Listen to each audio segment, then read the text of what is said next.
जी सविता जी, आपका भी धन्यवाद धन्यवाद। और अब हमारे बीच आ रही है डॉक्टर बीचैन कांडियाल। और आपके बारे में मैं बताऊं उसके पहले इतना जरूर बता दूं कि हमारे इस महायज्ञ को हमें कितने लोगों का आशीर्वाद मिल रहा है।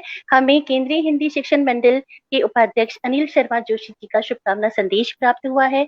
श्रोताओं, आपको तो विदित है कि हमें लोकसभा स्पीकर श्री श्रद्धेय ओम बिरला जी का भी शुभकामना संदेश प्राप्त हुआ है। हमारे इस महा आयोजन में अब हमारे लिए आहुति देने के लिए हमारे समक्ष अब उपस्थित हो रहे हैं श्री बीचैन कांडियाल जी।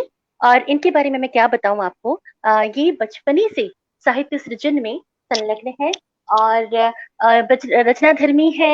आपका स्वागत है डॉक्टर साहब, आपका बहुत बहुत स्वागत है।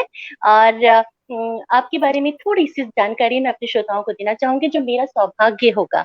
तो मैं बता दूं अपने श्रोताओं को कि सिविल इंजीनियरिंग करने के बावजूद सरकारी नौकरी की ओर उन्मुख होने के बजाय उन्होंने पत्रकारिता और साहित्य साधना का मार्ग चुना।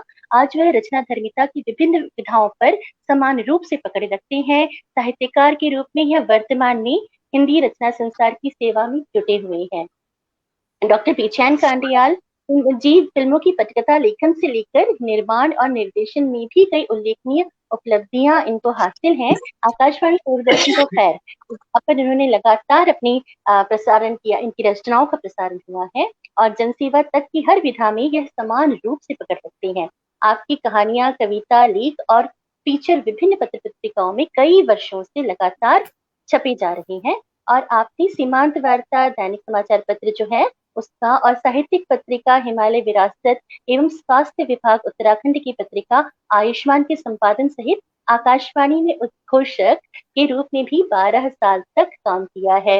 ऐसे बहुमुखी प्रतिभा के धनी डॉक्टर बीचैन कांडियाल जी को हमारे बीच पाकर हम बहुत सम्मानित अनुभव कर रहे हैं डॉक्टर साहब। और बेचैन कांडियाल जी है तो जरूर बेचैन, उनका उन्होंने तखल्लुस रखा जरूर है, लेकिन मुझे पता है कि उनकी जो रचनाएं हैं वो हम सबको बेहद चैन और सुकून प्रदान करेंगी यहाँ पर।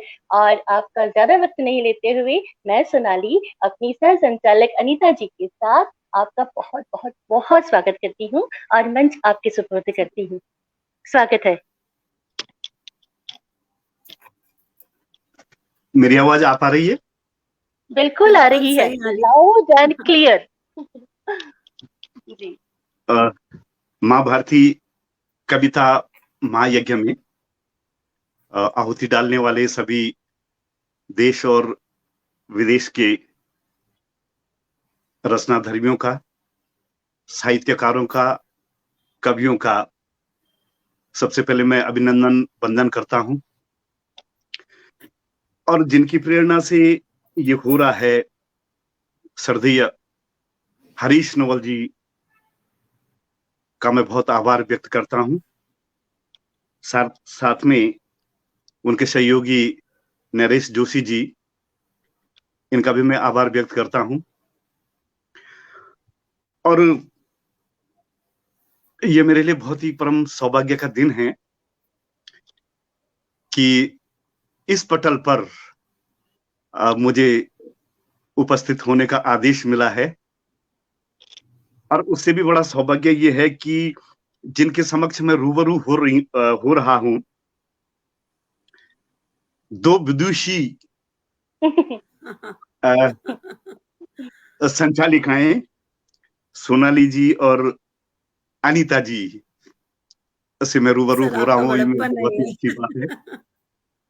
सोनाली जी से आज ही सुबह मेरी बात हुई थी, तो पता चला कि आप भी ऑल इंडिया रेडियो में एंकर हैं, अनाउंसर हैं। आपका और मेरा जो नाता है वो हमारा गर्व और माँ के जैसा नाता है, जो एक हम आकाशवाणी हम दोनों की ही हमारे लिए बहुत, क्या है आपको पता ही है क्या है ना।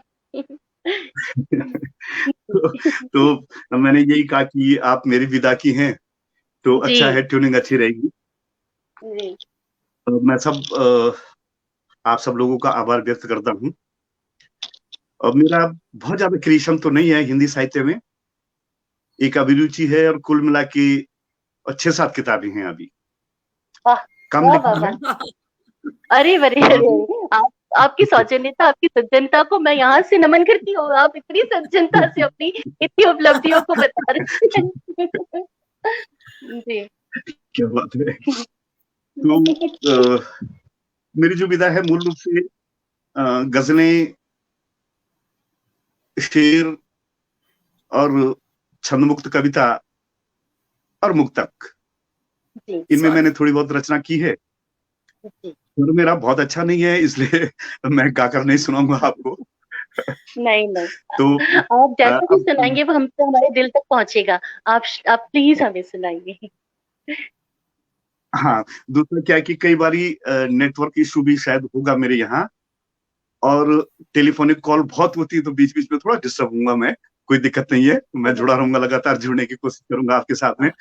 तो अब मुझे आप आदेश करें कि मैं कहाँ से शुरू करूँ। बस शुरू कीजिए, जो अच्छा लगे आप वहां से शुरू कीजिए। बस अब हम बेचैन हो रहे हैं यहाँ पर।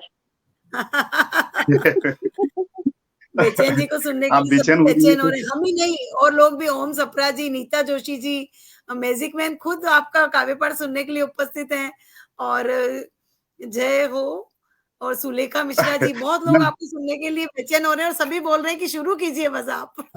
बेचैन जी, हमारी बेचैनी का करार आ जाए अब, जब आपकी रचनाओं का यहाँ आमद शुरू हो जाए। मैं उन सभी लोगों को भी हार्दिक प्रणाम करना चाहूंगा जिनको मैं स्क्रीन पे देख नहीं पा रहा हूँ, जिनके आपने नाम गिनाए, और सभी सुधी श्रोताओं को, दर्शकों को भी मैं नमन करता हूँ। आपने बेचैनी की बात कही तो मैं दिल से एक शेर आपको सुनाता हूँ। एक मुक्तक है कि दिल एक है और दरार कई हैं। अच्छा। कि दिल एक है, दरार कई हैं, और गुल एक है, खार कई हैं। क्या बात है, क्या बात दिल एक है, दिल एक है, दरार कई हैं, और गुल एक है, खार कई हैं। वीणा जीवन की सलामत है, यूं तो टूटे हुए सब तार कई हैं। टूटे हुए सब तार कई। बहुत खूब, बहुत सुंदर, बहुत सुंदर, बहुत आभार। एक और मुक्तक मैं आपको भेंट करता हूं। स्वागत, स्वागत। कि किसको अपना दर्द सुनाए, सब ही बहरे हैं यहाँ। अच्छा। किसको अपना दर्द सुनाए, सब ही बहरे हैं यहाँ। हम न कैदी हैं मगर सख्त पहरे हैं यहाँ। बहुत सुंदर, मगर बहुत सुंदर, बहुत सुंदर, सख्त पहरे हैं यहाँ। हाँ, बहुत सुंदर। अरे वाह। मतलब गागर में सागर वाली बात है ये। सुंदर है, सुंदर है। अभी जिंदगी पे एक छोटी सी क्षणिका जी। कि जिंदगी गणित की पुस्तक के जैसी हो गई। अच्छा। शेर है ये कि जिंदगी गणित के पुस्तक के जैसी हो गई। भावनाओं के समीकरणों में संवेदनाएं खो गई। बहुत सुंदर, बहुत सुंदर। वाह वाह वाह। गणित की जटिलता से जिंदगी की जटिलता को जोड़ना बड़ा सुंदर बिंब है। बहुत सुंदर, बहुत सुंदर, बहुत सुंदर। और देखिए ना, मेरे साथ में मैं देख पा रही हूँ आपके लिए बहुत सारे लोग अभी से इतनी आपके लिए टिप्पणियां कर रही हैं, बहुत खूबसूरत टिप्पणी कर रही हैं। रितेश कुमार श्रीवास्तव जी आपका स्वागत करते हैं। सुलेखा मिश्रा जी लगातार हमारे साथ बनी रहती हैं, वो भी आपका स्वागत कर रही हैं। ओम सप्रा जी भी हैं, और मुनव्वर सैम जी हैं, वो वाह कर रही हैं। और आप और जल्दी हम लोग सब वाकई बेचैन हो रहे हैं आपकी और कविताएं सुनने के लिए। सभी सुधीजनों का मैं आभार व्यक्त करता हूं। और अब एक कविता मैं आपके समक्ष ला रहा हूं। स्वागत। मेरी कविता का शीर्षक है पैदल अकेली लड़की। कि मोबाइल पर बात करते हुए सड़क पर पैदल चलती अकेली लड़की। कि मोबाइल पर बात करते हुए सड़क पर पैदल चलती अकेली लड़की। नहीं सुनती कुछ भी, गाड़ियों का शोर और आसपास की आवाजें। अच्छा।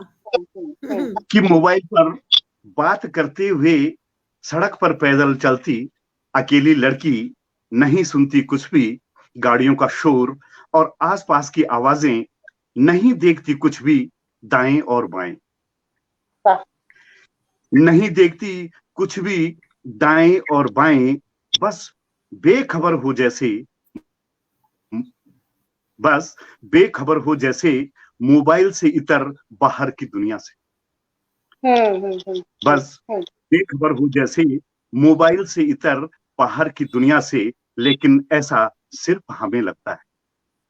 हाँ, हाँ। लेकिन ऐसा सिर्फ हमें लगता है, वास्तव में मोबाइल पर बात करते हुए सड़क पर पैदल चलती अकेली लड़की चौकन्नी। वाह, वाह। वास्तव में मोबाइल पर बात करते हुए सड़क पर पैदल चलती लड़की चौकन्नी है। वो सुनती है सब कुछ, वो सुनती है सब कुछ, आसपास खड़े मजनुओं की आहें। वो सुनती है सब कुछ, आसपास खड़े मजनुओं की आहें, पीछे कर रहे वीडियो के कमेंट्स। वो सुनती है सब कुछ, आसपास खड़े मजनुओं की आहें, पीछा कर रहे वीडियो के कमेंट्स। वो देखती है सब कुछ, अपने जिस्म पर पड़ती एक एक शातिर नजर।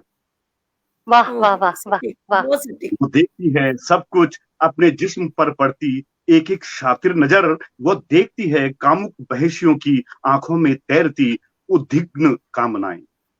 बहुत सुंदर, वाह वाह वाह, क्या बात देखती है, वो देखती है कामुक बहशियों की आंखों में तैरती उद्विग्न कामनाएं। वो जानती है सब कुछ, वो जानती है सब कुछ, फिर भी मोबाइल पर व्यस्त, फिर भी मोबाइल पर व्यस्त है। दरअसल वो किसी से बात भी नहीं कर रही, दरअसल वह किसी से बात भी नहीं कर रही है, वह तो अपना पाठ याद कर रही है। वाह वाह वाह वाह। वह तो अपना पाठ याद कर रही है, मोबाइल कानों पर लगाकर घर तक सुरक्षित पहुंचने के लिए यह तरीका अपनाया है उसने। क्या बात है, बहुत खूबसूरत बात है। और ये चीज हम हर औरत, हर लड़की खुद के साथ इसको रिलेट कर सकती है, रिलेट कर सकते हैं हम अपने साथ में, क्योंकि हम लोगों के जीवन से भी हम लोग लगातार बहुत अच्छी, मैं इसी बात को बार बार आपके लिए बोलूंगी कि एक औरत के, एक लड़की के दर्द को वो ही समझ सकता है जो खुद एक बहुत संवेदनशील इंसान हो, जो आप हैं। और आप जिस तरह से एक स्त्रियों की दर्द को और अनुभूति करते हैं, बहुत सुंदर, बहुत सुंदर जी। मतलब और लड़की मोबाइल से बांट रही है, अपने डर को मोबाइल के साथ बांट के चलती है कि कोई साथ है मेरे।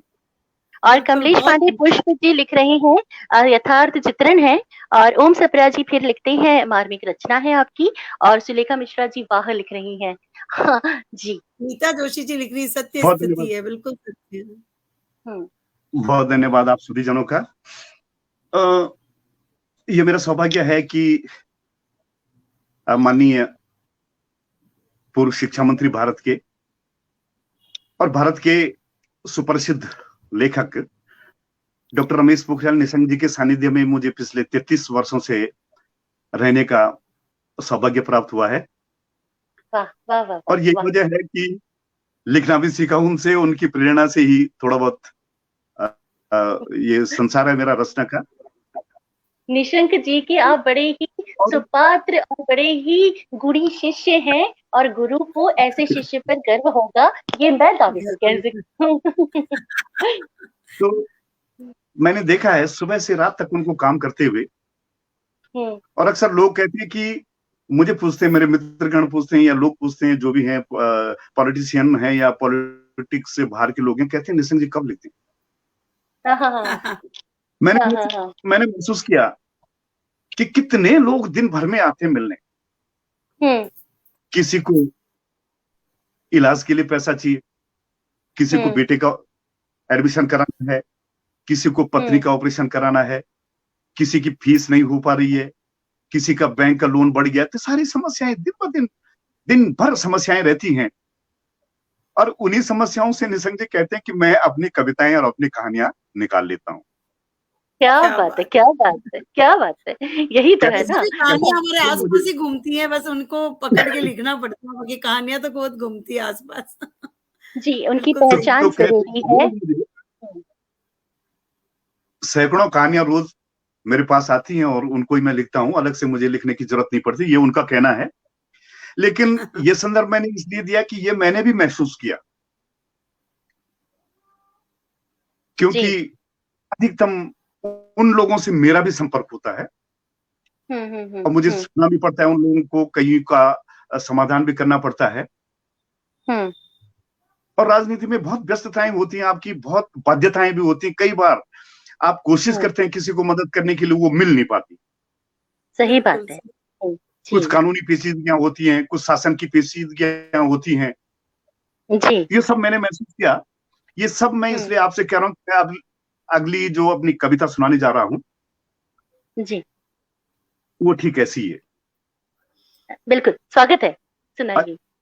दैट टाइम मैं जब ये माननीय निशंक जी उत्तराखंड में मुख्यमंत्री रहे तो मुझे उनका जनसंपर्क अधिकारी रहने का सौभाग्य प्राप्त हुआ है। उसी दौरान की ये मेरी रचना है। हाँ। कविता का शीर्षक है डिस्कनेक्ट। डिस्कनेक्ट। जी जी जी जी। ठीक मेरे सामने रख दिया है उस लुंज पुंज व्यवस्था ने सारी की सारी मर्यादा और नैतिकता का लेखा। वाह। ठीक मेरे सामने रख दिया है उस लुंज पुंज व्यवस्था ने सारी की सारी मर्यादा और नैतिकता का लेखा। इधर मैं हूं और उधर तुम हो मेरे मित्र। अरे वाह वाह वाह वाह। इधर मैं हूं और उधर तुम हो मेरे मित्र। मुझे क्षमा करना कि मैं नहीं कर पाया तुम्हारी तबादले की सिफारिश। अरे अच्छा, क्या बात है, क्या बात है सर। मुझे क्षमा करना कि मैं नहीं कर पाया तुम्हारी तबादले की सिफारिश, नहीं कर पाया बच्चे की, नहीं कर पाया तुम्हारे बच्चे के बीटेक के एडमिशन के लिए बड़ी अधिकारी को टेलीफोन। क्या बात है। वाह वाह वाह वाह। कि मुझे क्षमा करना मित्र, कि मुझे क्षमा करना कि मैं नहीं कर पाया तुम्हारे तबादले की सिफारिश और नहीं कर पाया तुम्हारे बच्चे के बीटेक में एडमिशन के लिए बड़े अधिकारी को टेलीफोन। क्या बात है सर, क्या बात है। जी जी जी, ये आपके अंदर का दर्द है। शासन के तारों में दौड़ती, कि शासन के तारों में दौड़ती निष्ठुर संवेदनाएं और रिश्तों का फलसफा डिस्कनेक्ट रखता है मुझे आचार व्यवहार और उचित अनुचित के उस छोर तक। क्या बात है, ईमानदार ऑफिसर को यही करना पड़ता है। कि शासन के तारों में दौड़ती निष्ठुर संवेदनाएं और रिश्तों का फलसफा डिस्कनेक्ट रखता है मुझे आचार व्यवहार और उचित अनुचित के उस छोर तक। कि मैं बचाए रखना चाहता हूं, कि मैं बचाए रखना चाहता हूं सत्ता की बेशर्म वैश्या से अपना ब्रह्मचर्य। बहुत बड़ा खूबसूरत, बड़ा खूबसूरत।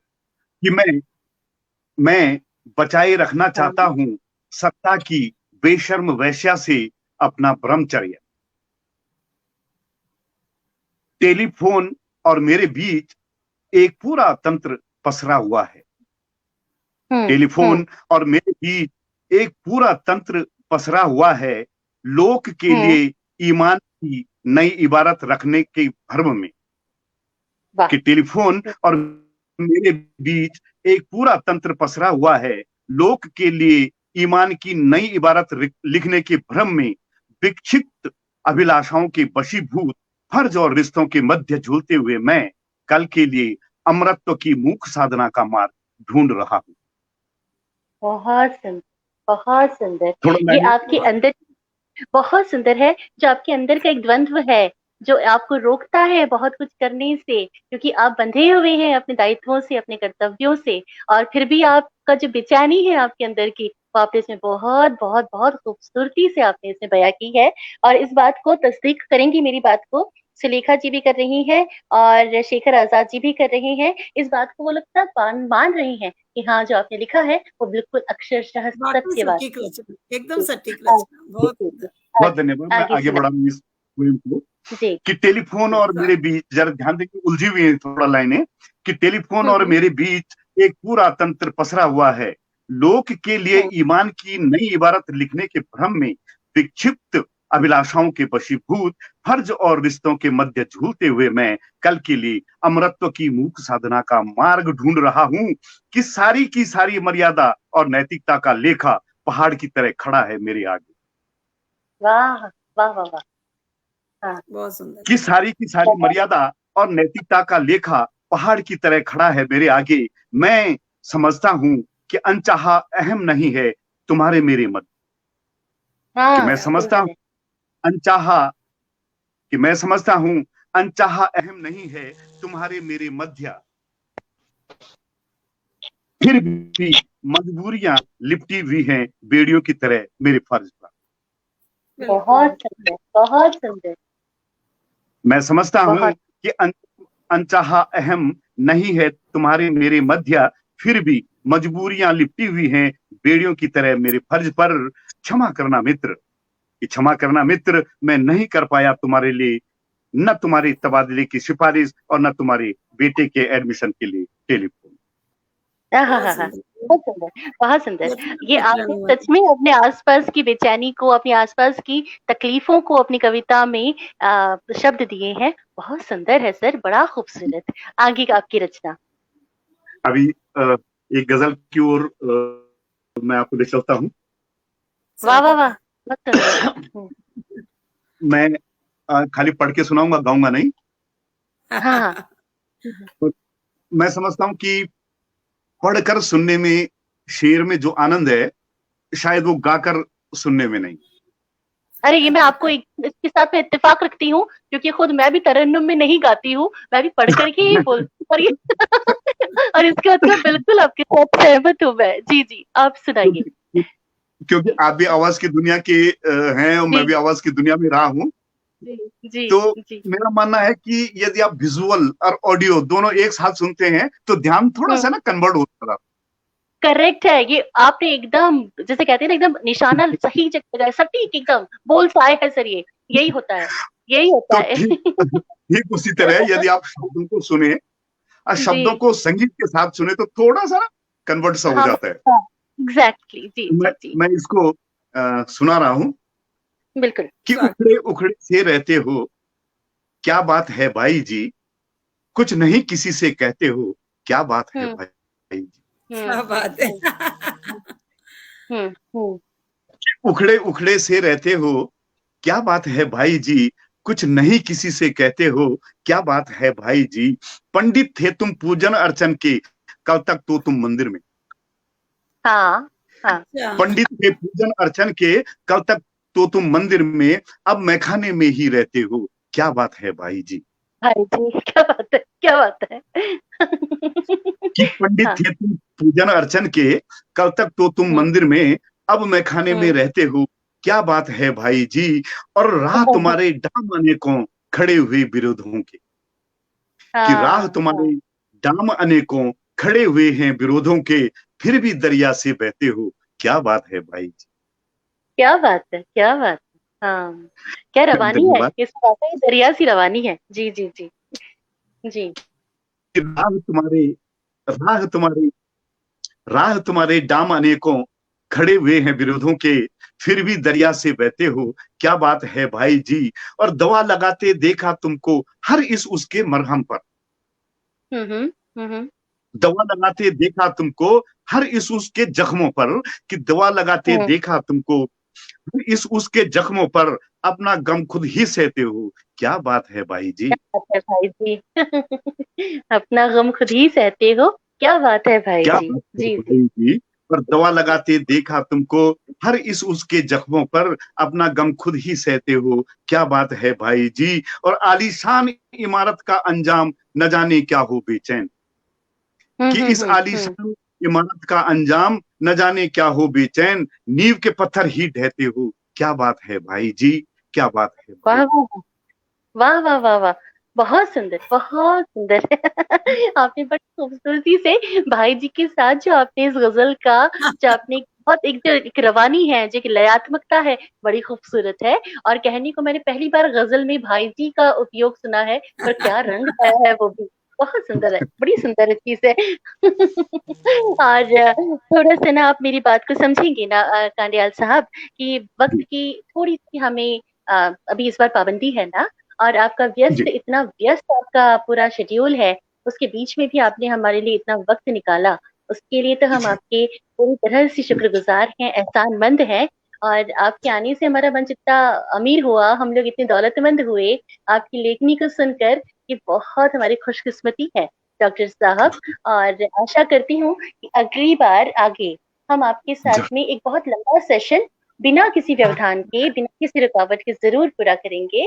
और आपको बहुत बहुत धन्यवाद, धन्यवाद।